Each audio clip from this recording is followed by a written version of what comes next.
കുറച്ച് ദിവസങ്ങളായിട്ട് നമ്മൾ സംസാരിച്ചുകൊണ്ടിരിക്കുന്നത് കാനഡയിലെ മഞ്ഞുകാലത്തെ പറ്റിയും മഞ്ഞുകാലത്ത് ഫ്ലൂ വൈറസ് മൂലം പടർന്ന് പിടിക്കുന്ന പകർച്ചപ്പനിയെ പറ്റിയുമാണ്.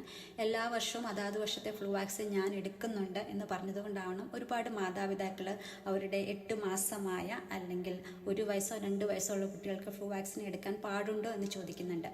നമ്മൾ ഗവൺമെൻറ് ഓഫ് കാനഡയുടെ പബ്ലിക് ഹെൽത്ത് സർവീസസിൻ്റെ വെബ്സൈറ്റിൽ പോയി കഴിയുമ്പോൾ കനേഡിയൻ ഗവൺമെൻറ് നമ്മളോട് റെക്കമെൻഡ് ചെയ്യുന്നത് 6 മാസത്തിന് മുകളിലേക്ക് പ്രായമുള്ള എല്ലാവരും മഞ്ഞുകാലത്ത് കാനഡയിലായിരിക്കുന്ന സമയത്ത് അതാത് വർഷത്തെ അപ്ഡേറ്റഡ് ആയിട്ടുള്ള വാക്സിൻ എടുക്കണമെന്ന് തന്നെയാണ് നമ്മളോട് റെക്കമെൻഡ് ചെയ്യുന്നത്.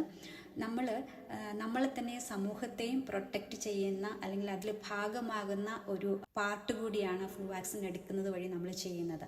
കാരണം നമുക്ക് ഈ ഫ്ലൂ വാക്സിൻ എടുക്കാതെ ഫ്ലൂ വന്നു എന്ന് തന്നെ ഇരിക്കുക, നമുക്ക് ഹെൽത്തി ആയിരിക്കുന്ന സമയത്ത് നമുക്ക് ആരോഗ്യമുള്ളതുകൊണ്ട് ഒരു പക്ഷേ നമ്മുടെ ബോഡി വലിയ കുഴപ്പമില്ലാതെ അത് ഹാൻഡിൽ ചെയ്യുമായിരിക്കും. പക്ഷേ നമ്മുടെ വീട്ടിൽ കുഞ്ഞു കുട്ടികളുണ്ട്, പലരുടെയും വീട്ടിൽ എനിക്കറിയാം പ്രായമായ മാതാപിതാക്കളുണ്ട്.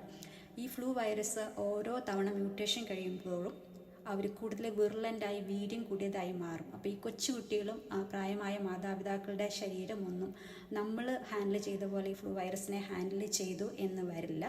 അവരെ നമുക്ക് പ്രൊട്ടക്റ്റ് ചെയ്യണം. പിന്നെ സെക്കൻഡറി ബാക്ടീരിയൽ ഇൻഫെക്ഷൻ ഉണ്ടാവാതെ നോക്കണം. സമൂഹത്തെ മൊത്തമായും നമ്മൾ പ്രൊട്ടക്റ്റ് ചെയ്യേണ്ടതുണ്ട്.